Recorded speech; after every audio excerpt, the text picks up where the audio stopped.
Hello guys, welcome back. This is the last video of this series, particularly for this model, where we will go through the visualization module.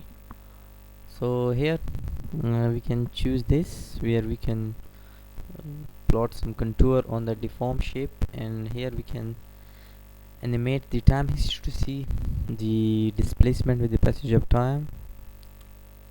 You can see there are some displacement, and from here you can select different thing. For example, was there any yielding of the concrete or rebars? It give me 0 0, which means does not have any yield. It does not have any compressive damage. It does not have any tensile damage. Why? Because my beam section and my material is strong enough to resist all the load within the elastic limit. The logarithmic strains, you can see logarithmic strains are generated mostly in the joints, and also this is zero reaction forces. Also, obviously, we have some reaction forces here and also some reaction forces at the top, because these was our boundary conditions.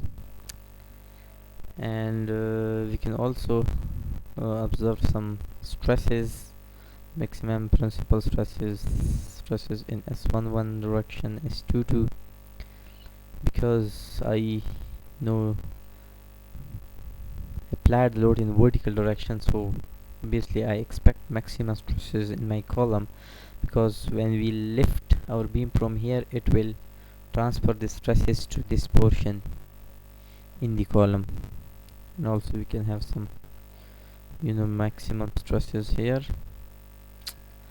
and in Y33 direction there are some stresses, maximum stresses in the beams is S12. So these are different things that you can play with.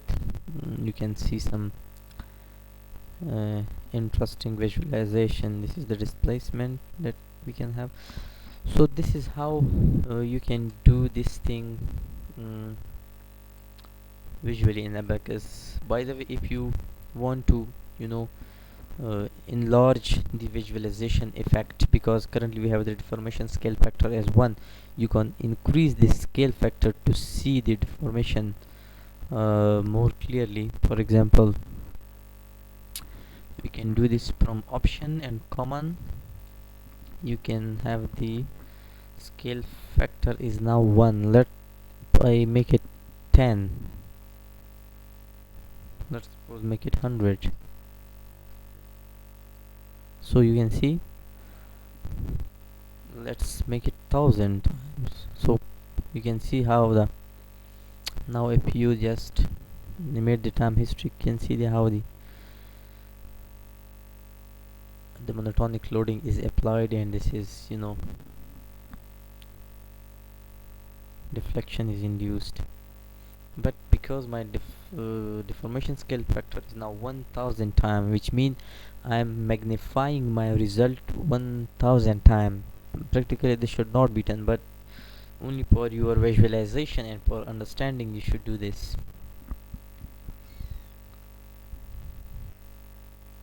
Alright, so also stresses, you can take a look here.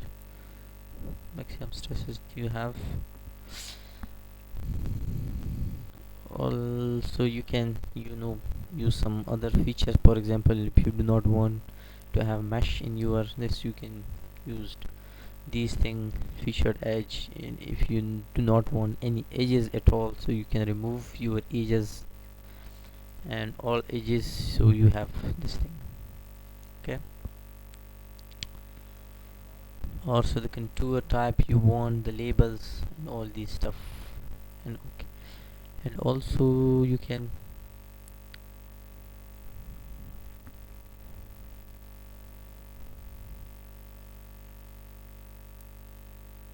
viewport edit in it, sorry,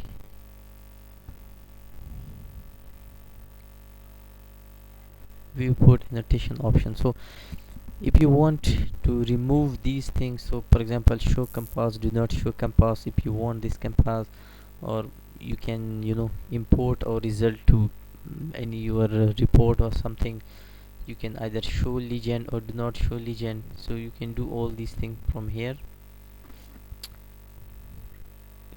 And okay, and you can also uh, you know print your this area, either all viewport or the current viewport. What type of printer do you have? Print to PDF file, or we can also select choose file, and then you can even choose PNG or TIFF file.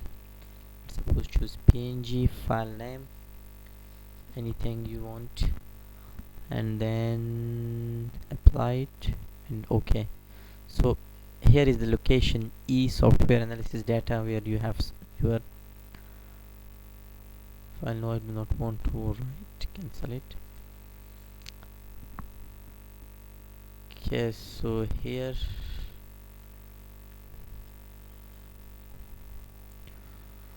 launch retrofitted model, this is that I imported here, the images which you can include in your report.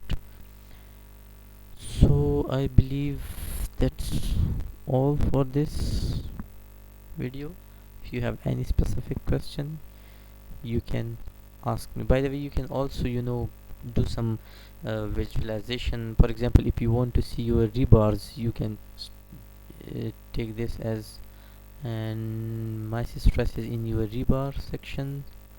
So just can see how the rebars, the stresses in the rebars are generated.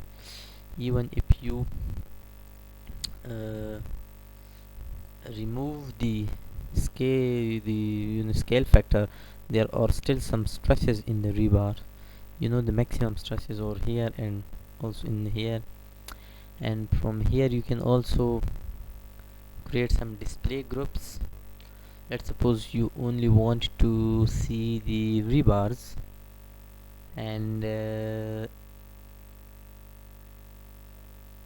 okay, you need to select set from here.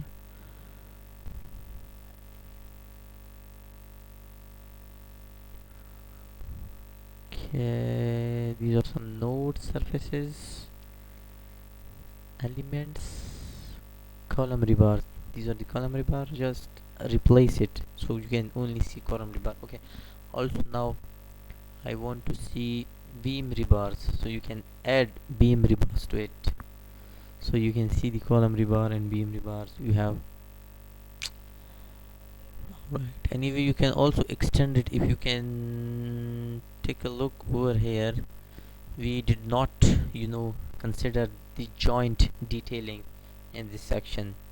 So definitely for practical reason you need to consider the joint detailing, and also the L-shaped curved in the end of your rebars to more accurately simulate your result. You need to extend these rebars to the column, and it's make thing more practical. Okay, dismiss. You can choose this. It will bring up the whole model once again.